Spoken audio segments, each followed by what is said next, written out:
Good morning or good evening, depending on where you are. I hope you are well.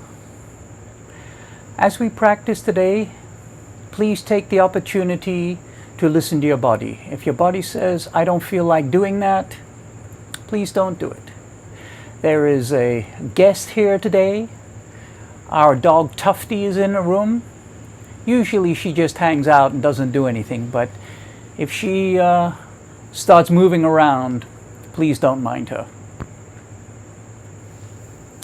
We're going to begin in Sukasana. So just extend your legs out in front of you for a moment, then bring them back. Be cross-legged with the right leg in front. I would like you, as we start, to be mindful of the lower part of your back. If the lower lumbar region, the region just above the hips, the small of the back, if that feels tight to you, take the opportunity to get a block, or if you have a book that you want to sit on, you could do that, or you could sit on a blanket or a towel, or if you have another mat, you could use a mat. Anything that will raise your hips up. It doesn't have to be specifically designed to be something for yoga, but it could be something that you have on hand that will just lift your hips up, and that will allow you to be more comfortable.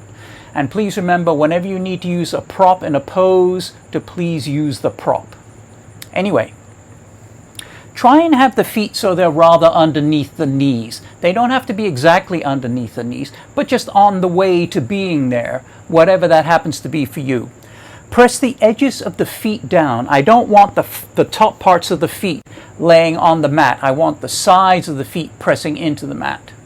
But it's just gentle. If you press too hard, you're going to torque your knees. So please don't do that. Just a very gentle pressure so that you can feel that there is pressure going on. And it only has to be slight. You'll notice when you do that, that works on the groin. You can feel the action going on in the groin when you do that. Take the hands and place the hands on the knees and very gently pull your torso forward just a little bit. Expand the chest, lengthen the spine very gently, lift the clavicles, the collarbones, drop the spine of scapula, the top part of the shoulders. Externally rotate the deltoid muscles. To do that, you just turn the arms out a little bit. As you turn the arms out, you can feel the changes going on there.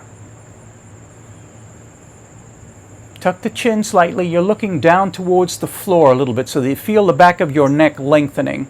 Allow the face to feel soft, and the skin at the crown of the head feels like it's opening a little bit.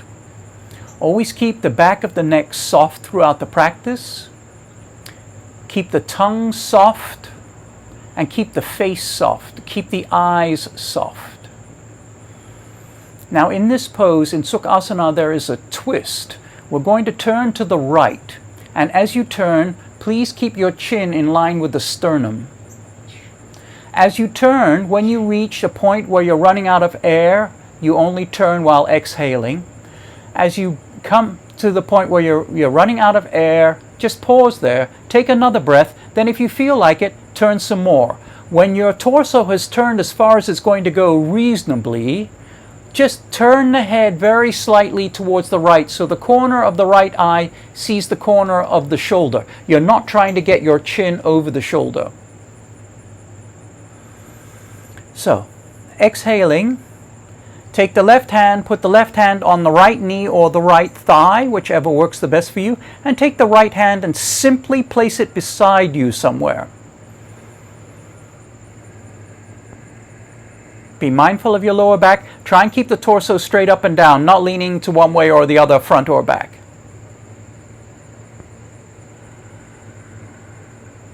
Then when your torso won't comfortably turn anymore, just turn the head a little bit so you see the corner of the shoulder with the corner of the eye.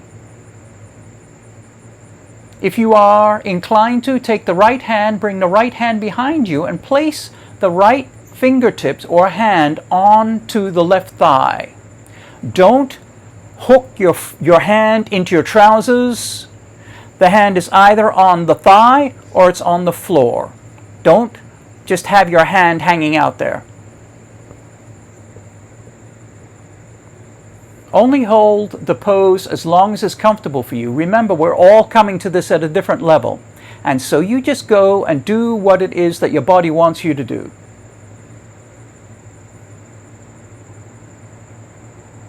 Lift the clavicles, lift your collarbones, drop the top part of the shoulders down. Keep the feet active.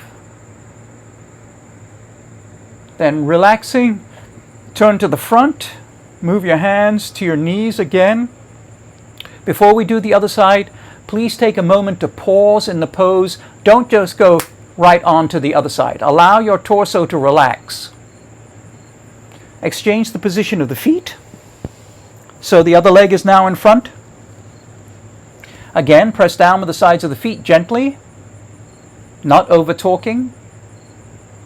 You're looking down towards the ground, the back of the neck is lengthened, the face is soft, the skin at the crown of the head is opening a little bit.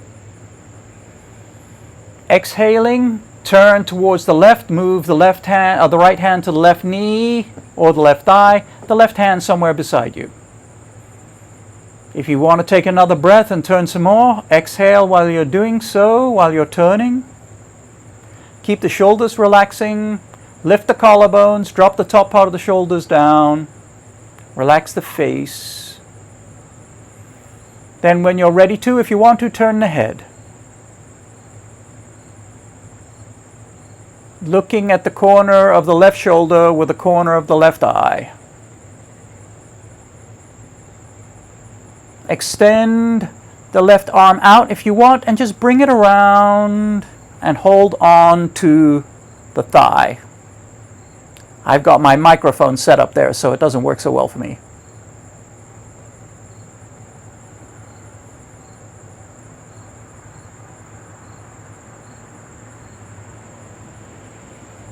Make any subtle adjustments your body suggests. Now return to the front and do the bind with the hands. Extend the legs out in front of you, shake them out. Then put the hands behind the knees and we're going to draw the legs back for Baddha Konasana, the bound angle pose. The reason why I like to pull the legs back rather than scooting the hips forward is that when you pull the legs back, you're a lot less likely to pull a muscle in the groin. But if you scoot your trunk forwards, you're a lot more likely to pull a muscle in the hips or damage your knees. So after you've drawn your legs back, then if you need to negotiate and draw your legs in a little closer, you can do that. You can then just scoot forward a little bit. But this way, pulling the legs back helps to protect the legs. Lift the clavicles, drop the spine of scapula. Toes are together. Take your thumbs and just massage the insides of the feet for a moment or two. Move the elbows into the creases of the legs, but the elbows don't actually touch the legs. The elbows are suspended above the legs a little bit. When the elbows are in place, just gently press the legs against the elbows. The elbows are not pressing down. Lengthen the spine, lift the clavicles, drop the spine of scapula, tuck your chin slightly. Now, the amount of pressure that you're applying to the elbows with the knees is just very slight. It's only enough so that you can feel the pressure there. You can feel the pressure in your groin. It's not a great deal of pressure. If you do, you could pull the muscles in your groin, and you don't want to do that. I hold this pose usually for about 10 elephants, about 10 seconds. The pose is repeated 3 times with 15-second intervals. 15-second elephants, 15 elephants, or something like that. Whatever works for you. Then, relax, draw the elbows back towards the hips. Don't leave the elbows there. Draw the elbows into the hips. That way you avoid accidentally placing pressure on the legs. You want the legs to relax. Remember, it's in the relaxation in the pose that you get the benefit of the pose. If you're at the extreme of any pose, you're not going to get a benefit from it. You're a lot more likely to pull a muscle or damage something. So please don't do that. Now, move the elbows back. Press gently against the elbows. Not a lot, just a little. About 10 elephants.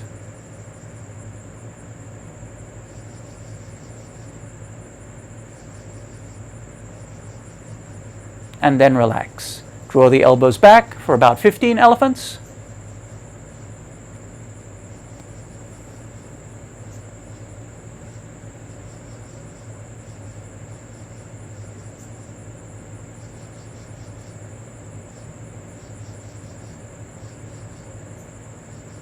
And the last time, move the elbows back again.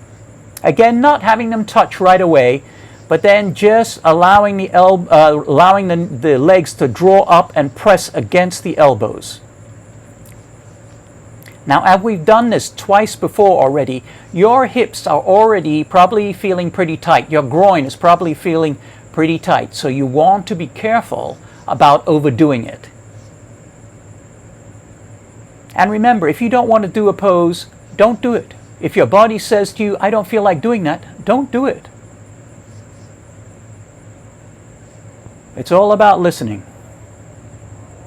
Now, draw the elbows back. Put the hands behind the knees and use the hands to bring the arm strength to bring your knees together. Don't use your leg muscles to bring you together. You don't want to pull the muscles in your groin. And after having done that pose, you are likely to pull a muscle in your groin. Pause for a moment with the legs extended out and just simply place the hands beside you.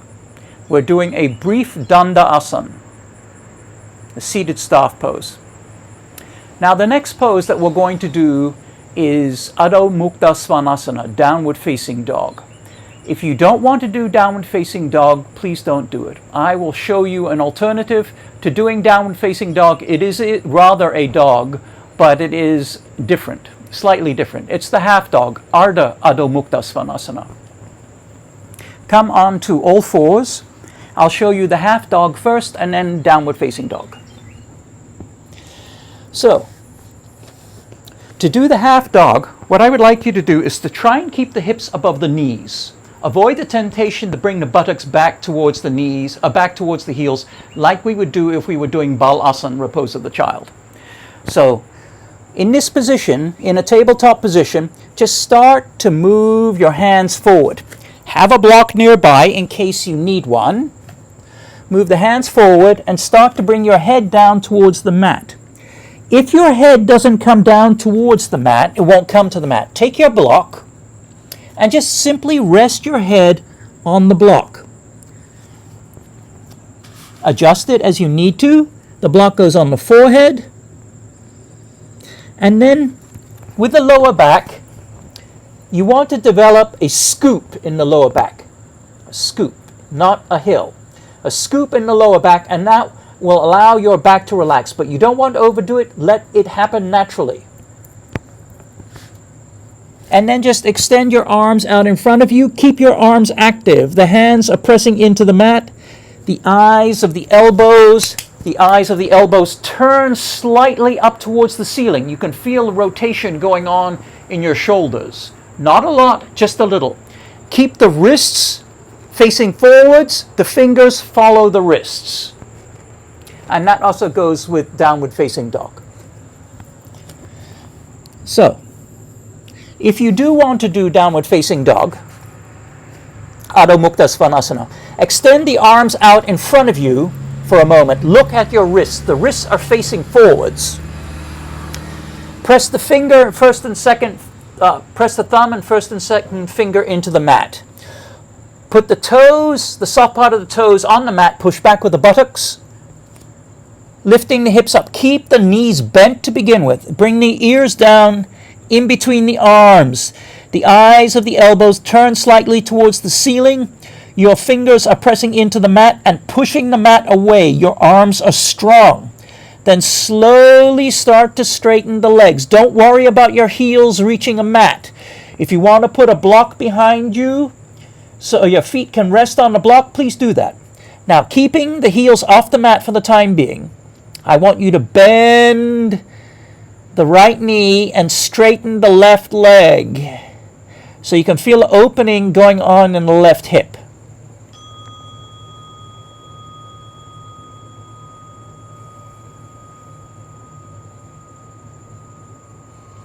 Listen to your body. If your body doesn't want to do this much, don't do it. Take it easy. When it's time for you to come out of the pose, come out of the pose. Now, Bend the left, straighten the right. Notice the opening on the right hip. Keep your neck neutral. Your eyes remain open. Please do not shut your eyes. Keep the eyes open. Bend both knees. Now be mindful of your lower back. Do you feel a scoop there? Slowly start to straighten the legs. Look at your feet. Your feet are facing forwards. The heels line up behind the toes. They're not sticking out to the sides. Press down with the big toes. Never be afraid to make an adjustment in the pose, but always come out of the pose just a little bit before you make the adjustment. Listen to your body.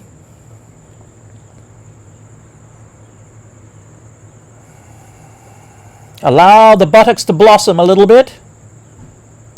The inner parts of the thighs are pushing behind you a little bit. Now, gently come down onto your knees and then go into repose of the child. If you want to, sit down on your heels. Have a block just in case. The knees can be together or apart. If you don't want to do this pose, you can lay on your back and hold on to your shins or your knees. Separate the legs if you want to, so you have a little bit of a gap there. Leaning down, bring the head down towards the floor. Keep your arms active so that you have something holding your back. If your arms are active, that helps to prevent you pulling your back. So bring the head down and come to the mat. If your head doesn't want to come to the mat, you can rest your head on your hands, you can rest your head on fists, or you can rest your head on a block, or anything. But the head must be on something.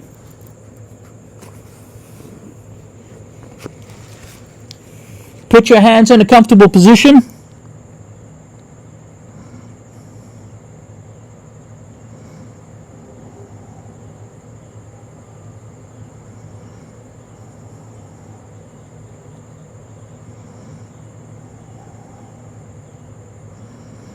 Now, draw the hands up so they're beside the knees. Use the strength in your arms to bring yourself up. Don't just use your back to bring yourself up. The next pose we're going to do is, can I read my writing? Is Paripura Navasana, the boat pose.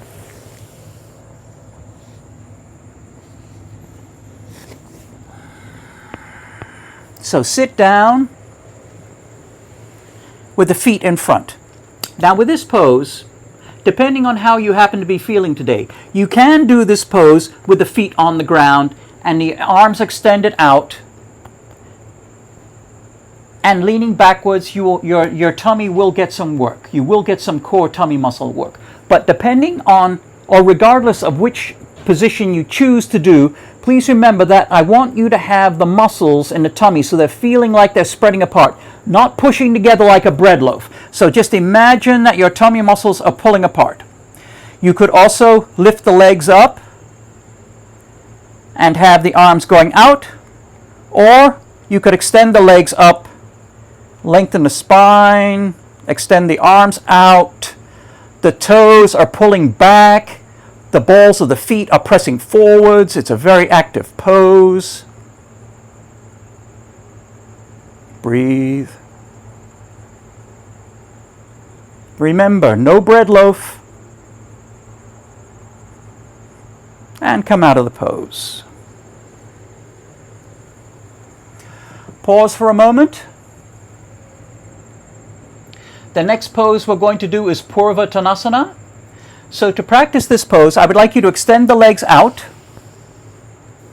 Take the hands, put the hands behind you with the fingers facing towards the feet. Your body is at an angle leaning backwards, your elbows are bent. The feet are active, pushing down with the arms, bring your torso up. The feet come towards the floor. Listen to your body, lengthen the spine. Allow the shoulders to work. The torso is active. Keep the head in a comfortable position. Do not let the head loll back towards the ground.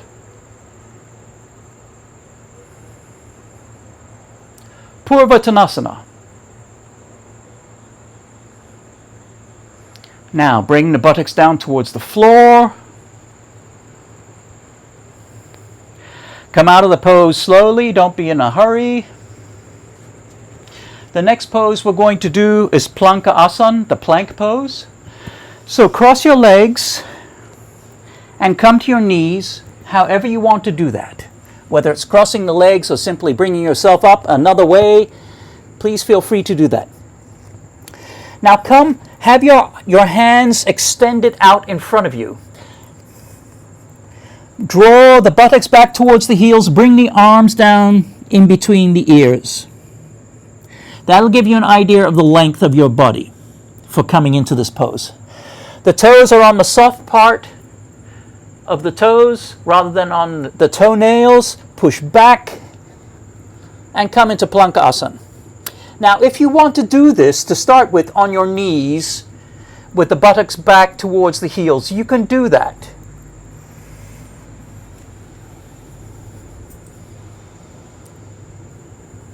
Again, no bread loaf. The tummy muscles are pulling apart. Lift the clavicles, the collarbones. Drop the top part of the shoulders down the back. Allow the back to broaden just a little bit. Keep the legs active. You're pulling your knees up towards the groin. Your chin is tucked slightly. The back of the neck feels comfortable.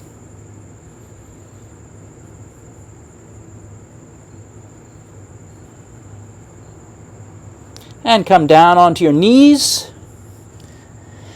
We're now going to do Setubhanga Sarvangasana, the bridge pose. Lay down on your back.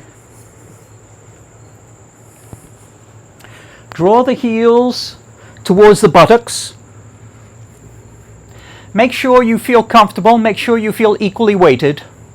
The heels come towards the buttocks. The fingers are beside the knees. And to begin with, just as a test, I simply want you to lift the buttocks up off the floor and notice the tension at the knee. If it feels painful or stressed in any way, please don't do the pose. You could try either extending the legs out a little bit or drawing the legs a little bit further back. But be very mindful of what is going on with your knees. And remember that this pose is done with the leg muscles mostly and with the arms and shoulders a little bit, not with the back at all. Or within reason. Exhaling, lift the hips up. Roll the shoulders under. Put the hands flat on the floor and use the leg muscles to bring you up. Only go up as much as you want to. Don't force yourself up. Remember, you're using the leg muscles. The knees are pointing forwards. They're not going out to the sides. The knees line up with the toes.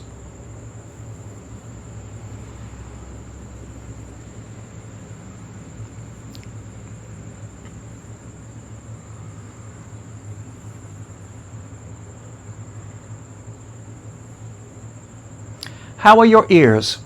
Do your ears feel like they're popping? If your ears feel like they're popping, you may be doing too much. You may be giving too much effort. Now, very gently, starting at the shoulders, start to bring the hips down. But the last thing to touch are the hips. So keep the spine rolling just a little bit so that the hips remain off the ground as long as they reasonably can. Then once the hips are down, let the buttocks relax. The hips relax. Then extend the legs out in front of you. Pause for a moment.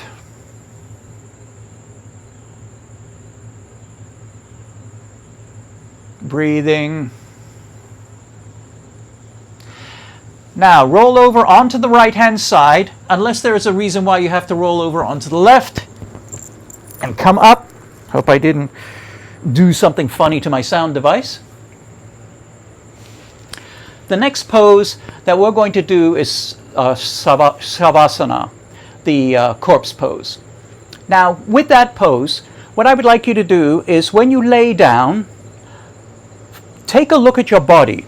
Your body wants to go straight out. Your legs want to go straight out, not going slightly to the left or slightly to the right. Allow your hips, shoulders, and buttocks to be equally weighted. If you need to squirm around a little bit, do that. If you're wearing glasses, you may want to take the glasses off and have something to rest your head on. I like to use a block, a small block, or you could use a book or a towel, and just rest the back of your head on it. The occipital ridge, the bump at the back of the head, but don't have the block so that it's pressing really hard into your neck. It can touch the neck slightly, but not very hard otherwise. Excuse me. It's very important that you have your head elevated. If you're doing a long Shavasana, which unfortunately we won't be able to do today, you'll find that your head will start scooching back, and it'll start scrunching the back of the neck, and it'll also elongate the neck, the front part of the neck a lot, and you don't want that. So keep the head slightly tilted. That's why you use the block. So, lay down.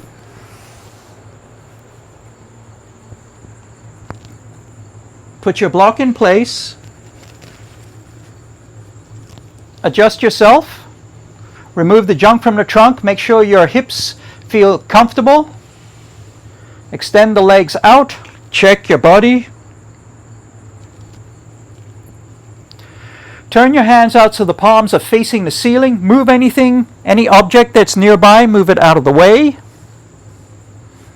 Because your body can sense it if things are really close. Remove glasses if you're wearing glasses, but if you want to keep them on, you may do so, of course, but remember that you're going to have a lot of pressure on the bridge of your nose. So you really want to take them off just so you're more relaxed. Have the hands so they're facing upwards, providing that's comfortable to you. And begin by watching your breath. Watch the breath going in. Watch the breath going out. Let your mind go around your body. Find any tight spots. Ask those spots to relax. Relax the face.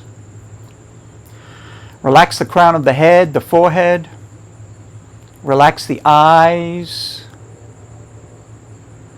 Allow your eyes to turn clockwise several times. Then allow them to turn widdershins or anti-clockwise several times. Then relax the eyes. Let the eyes sink into the skull a little bit.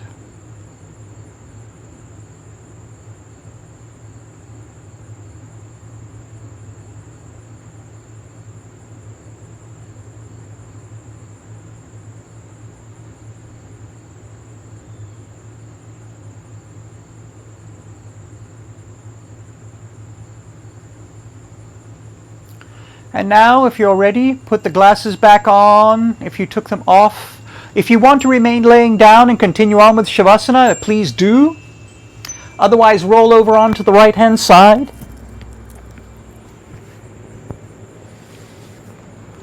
Extend the legs out in front of you. Shake them out. Then draw the legs back. Sit cross-legged if you like, or whatever is more comfortable for you to do. If there are poses that you would like to do, please leave a message for me and I will see about them.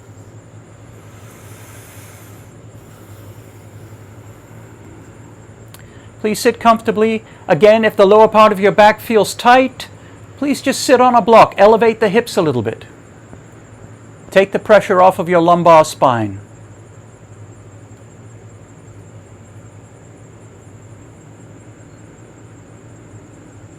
Please watch your breath. Watch the breath going in and down. Watch the breath going up and out.